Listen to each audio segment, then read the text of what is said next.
ಈ ಮಧ್ಯೆ ವಿಜಯಲಕ್ಷ್ಮಿ ಅವರು, ನಾನು ಅವ್ರನ್ನ ತುಂಬ ಸಲ ಕರೆದೆ, ಭೂಮಿ ತೂಕದ ಹೆಣ್ಣು ಮಗಳಕ್ಕ, ಕ್ಷಮೆಯ ಧರಿತ್ರಿ. ಅವರು ಅಭಿಮಾನಿಗಳಿಗೆ ಮನವಿ ಮಾಡಿಕೊಂಡು ಒಂದು ಮನವಿ ಮಾಡ್ಕೊಂಡಿದ್ದಾರೆ ಇನ್ಸ್ಟಾಗ್ರಾಮ್ ಪೋಸ್ಟ್ನಲ್ಲಿ. ಏನಂತ? ನನ್ನ ಪ್ರೀತಿಯ ಸಹೋದರರೇ, ದರ್ಶನ್ ಅವರಿಗೆ ನೀವು ತಮ್ಮ ಅಭಿಮಾನಿಗಳು ಅಂದರೆ ಅಪಾರವಾದ ಪ್ರೀತಿ.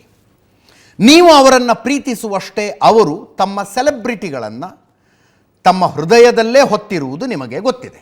ಆ ದರ್ಶನ್ ಎದೆ ಮೇಲೆ ಹಚ್ಚೆ ಹಾಕಿಸ್ಕೊಂಡಿರೋದು ಸೆಲೆಬ್ರಿಟಿ ಹಂಗೇನೋ. ಇದೊಂದು ಪರೀಕ್ಷೆಯ ಸಮಯ, ನನಗೆ, ನಿಮಗೆ, ನಮ್ಮೆಲ್ಲರಿಗೆ. ನಾವು ತಾಳ್ಮೆ ಕಳೆದುಕೊಂಡು ಮಾತನಾಡುವುದರಿಂದ ಹಾನಿಯಾಗುವುದು ನಮಗೆ. ನೆನ್ನೆ ನ್ಯೂಸ್ ಅವರ್ನಲ್ಲಿ ಹೇಳಿದೆ ನಾನು, ಈ ದರ್ಶನ್ ಅಭಿಮಾನಿಗಳು ಆಡಿದ ಮಾತುಗಳು, ಕಳಿಸಿದ ಮೆಸೇಜ್ಗಳು, ಕೆಲವರಿಗೆ ಕಳಿಸಿದ ವಾಯ್ಸ್ ನೋಟ್ಗಳು ಎಲ್ಲವನ್ನೂ ಪೊಲೀಸರು ಸಂಗ್ರಹಿಸಿದ್ದಾರೆ. FIR ಮಾಡಿದ್ದಾರೆ, NCR ಮಾಡಿದ್ದಾರೆ, ಎಲ್ಲವನ್ನೂ ಸಂಗ್ರಹಿಸಿದ್ದಾರೆ. ಏನು ಮಾಡ್ತಾರೆ ಅದನ್ನು ಸಂಗ್ರಹಿಸಿ ಇಟ್ಕೊಂಡು? ಏನು ಅಭಿಮಾನಿಗಳನ್ನು ಎಚ್ಚರಿಸೋದಕ್ಕೆ ಮಾತ್ರನಾ? ಇಲ್ಲ, ಅವುಗಳ ಪ್ರಯೋಜನ 3 ತಿಂಗಳಾದಮೇಲೆ. ಏನು ಹೆಂಗೆ ಅಂತ ನನ್ನ ಹತ್ರ ಡೀಟೇಲ್ಸ್ ಕೇಳಬೇಡಿ. 3 ತಿಂಗಳಾದಮೇಲೆ ಅವುಗಳ ಪ್ರಯೋಜನ. ಅಣ್ಣ ಅಣ್ಣ ಅಂದ್ಕೊಂಡು ಅಭಿಮಾನದಿಂದ ಇವರು ಏನೇನೆಲ್ಲ ಮಾಡಿದ್ರಲ್ಲ, ನೀವು ಕೋರ್ಟ್ ಕೇಸಿನ ವಿಚಾರಣೆ ಶುರುವಾಗಲಿ, ಆವಾಗ ಅಣ್ಣ ಅಣ್ಣ ಅಂದವ್ರು ಹೆಂಗೆ ಕುತ್ತಿಗೆಗೆ ತಂದಿಟ್ರು ಅನ್ನೋದು ಗೊತ್ತಾಗುತ್ತೆ. ಹೆಂಗೆ ಕುತ್ತಿಗೆಗೆ ತಂದಿಟ್ರು ಅಂತ ಅವತ್ತು ಗೊತ್ತಾಗುತ್ತೆ.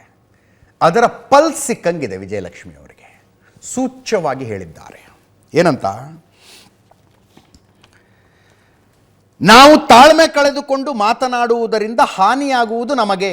ನಮಗೆ ಅಂದರೆ ನಮಗೆ, ನಿಮಗೆ, ದರ್ಶನ್ಗೆ ಅಂತ ಹೇಳ್ದಂಗೆ ಅದು.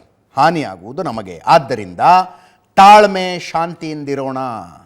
ನಿಮ್ಮ ಆತಂಕವನ್ನು ನಾನು ದರ್ಶನ್ಗೆ ತಲುಪಿಸಿದ್ದೇನೆ. ಅವರು ನಿಮ್ಮ ಪ್ರತಿ ಕಾಳಜಿ ವ್ಯಕ್ತಪಡಿಸಿದ್ದಾರೆ. ನಾವು ನಮ್ಮ ನ್ಯಾಯಾಲಯಗಳ ಮೇಲೆ ವಿಶ್ವಾಸವಿಡೋಣ.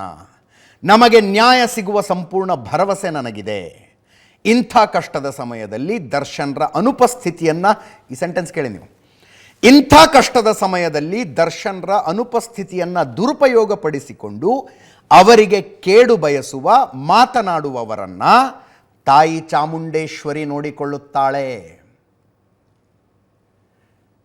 ಕೇಡು ಮಾಡುವವರನ್ನು ತಾಯಿ ಚಾಮುಂಡೇಶ್ವರಿ ನೋಡಿಕೊಳ್ಳುತ್ತಾಳೆ. ಒಳ್ಳೆಯ ಸಮಯ ಮತ್ತೆ ಮರಳಿ ಬರಲಿದೆ. ಇದು ವಿಜಯಲಕ್ಷ್ಮಿ ಅವರ ಇನ್ಸ್ಟಾಗ್ರಾಮ್ ಪೋಸ್ಟ್. ನೋಡಿ, ಕಟ್ಕಂಡು ಗಂಡ, ಯಾವ ಮನುಷ್ಯ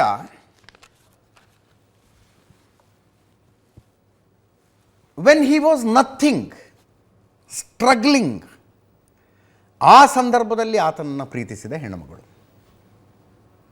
ಆ ಸಂದರ್ಭದಲ್ಲಿ ಈಕೆ ದುಡಿತಾ ಇದ್ಲು, ದರ್ಶನ್ ಹತ್ರ ದುಡಿಮೆ ಇರಲಿಲ್ಲ. ತನಗೆ ಬರ್ತಾ ಇದ್ದ ಸಣ್ಣ ಸಂಬಳದಲ್ಲಿ ದರ್ಶನ್ನ ಕಾಸು ಕೊಟ್ಟು ಕಾಪಾಡಿದ ಮಹಿಳೆ. ಓಡಾಡೋದಕ್ಕೆ ಗಾಡಿ ಕೊಡ್ತಿದ್ದಂತೆ. ಹಾಗೆ ಪೊರೆಯೋದು ಅಂತೀವಿ. ಅಂಥ ಹೆಣ್ಣುಮಗಳು ಕನಸು ಕಂಡಂತೆ ಮದುವೆಯಾಗಿ, ಮದುವೆ ಆದ ನಂತರ ಹಿ ಬಿಕೇಮ್ ಅ ಸೂಪರ್ ಸ್ಟಾರ್ ಆದಮೇಲೆ ಈಕೆ ದರ್ಶನ್ ಹತ್ರ ಹೊಡೆಸ್ಕೊಂಡಂಥ ರೀತಿ ಇದ್ದಲ್ಲ, ಒಂದು ಹಂತದಲ್ಲಿ ಮನವಿ ಮಾಡ್ಕೊಂಡ್ಲಂತೆ, ಆಣೆ ಹಾಕಿಸ್ಕೊಂಡ್ಲಂತೆ, ಮುಖಕ್ಕೊಂದು ಹೊಡಿಬೇಡ ನನಗೆ ಅಂತ. ಆ ಲೆವೆಲ್ಗೆ ಇರಲಿ. ಅಂಥ ಹೆಣ್ಣುಮಗಳು ಇವತ್ತು ಗಂಡ ಜೈಲಿಗೆ ಹೋಗಿದ್ದು ಯಾವ ಕೇಸ್ನಲ್ಲಿ? ತನಗೆ ಮೆಸೇಜ್ ಮಾಡಿದವನನ್ನು ಮರ್ಡರ್ ಮಾಡಿದ್ದಲ್ಲ, ವಿಜಯಲಕ್ಷ್ಮಿಗೆ ಮೆಸೇಜ್ ಮಾಡಿದವರನ್ನಲ್ಲ, ಪವಿತ್ರ ಗೌಡಗೆ ಮೆಸೇಜ್ ಮಾಡಿದವರನ್ನು. ಪವಿತ್ರ ಗೌಡಗೆ ಮೆಸೇಜ್ ಮಾಡಿದ್ದ ರೇಣುಕಾಸ್ವಾಮಿಯನ್ನು ಕೊಂದು ಗಂಡ ಜೈಲಿಗೆ ಹೋಗಿದ್ದಾನೆ. ಈ ಹೆಣ್ಣುಮಗಳು ವಕೀಲರ ಹತ್ರನೂ ಹೋಗ್ತಾಳೆ, ಕೋರ್ಟ್ಗೆ ಹೋಗೊಂದು ಇಂಜೆಕ್ಷನ್ ತಗೊಂಬರ್ತಾಳೆ. ಆತ ಕಟ್ಕಂಡು ಗಂಡ ಜೈಲಿಗೆ ಹೋದ ದಿವಸ ಮೊದಲನೆಯ ದಿವಸನೇ ಭೇಟಿಗೆ ಹೋಗ್ತಾಳೆ, ಮಗನ್ನ ಕರ್ಕೊಂಡು ಧೈರ್ಯ ಹೇಳಿ ಬರ್ತಾಳೆ. ಈಗ ಅಭಿಮಾನಿಗಳಲ್ಲಿ ಮನವಿ ಮಾಡಿಕೊಳ್ತಾ ಇದ್ದಾಳೆ. ಇದನ್ನು ದರ್ಶನ್ ಇಂಥ ಹೆಂಡತಿ ಪಡೆಯೋದಕ್ಕೆ ದರ್ಶನ್ ಪುಣ್ಯ ಮಾಡಿದ್ನೋ ಪಾಪ ಮಾಡಿದ್ನೋ ನಿಮಗೆ ಬಿಟ್ಟಿದ್ದು. ತಲೆಮಾರುಗಳ ಪುಣ್ಯ ಇದು, ತಲೆಮಾರುಗಳ ಪುಣ್ಯ. ಅವಾಗ ಮಾತ್ರ ಸಿಗೋಕ್ಕೆ ಸಾಧ್ಯ ರೀ.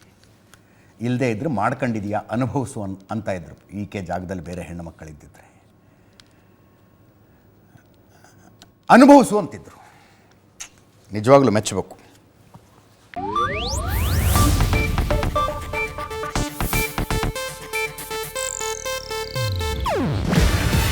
ಇದು ಏಷ್ಯಾನೆಟ್ ನ್ಯೂಸ್ ನೆಟ್ವರ್ಕ್ ಪ್ರಸ್ತುತಿ. ನೀವು ನೋಡ್ತಿದ್ದೀರಾ ಏಷ್ಯಾನೆಟ್ ಸುವರ್ಣ ನ್ಯೂಸ್.